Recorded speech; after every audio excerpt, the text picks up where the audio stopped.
Тәуелсіздік. Авторы Серік Сейтман. Елдік үшін бәрін көрген азаптың. Бабалардың аңсар еді азат күн. Тәуелсіздік. Бой тұмар елімнің. Одан асқан қастері жоқ қазақтың. Тәуелсіздік. Алашымның арманы. Тәуелсіздік. Алтын күнім таңдағы. Тәуелсіздік. Бесік жүрек халқымның. Жүрегіне тербетілген ардағы. Тәуелсіздік. Тәттікен ғой шекерден, осы жолда талай борыш өтелген, ерлеріне қуат берсін алаштың, көк байрақты көкке биік көтерген. Тәуелсіздік.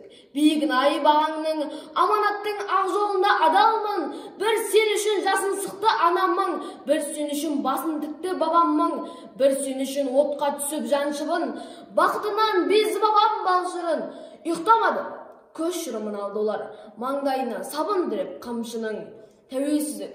Не жетеді құныңа, ғұмырыңда айналайын құлыңа, парыз маған тізгініңді ұстату, отан ана, қызы менен ұлына.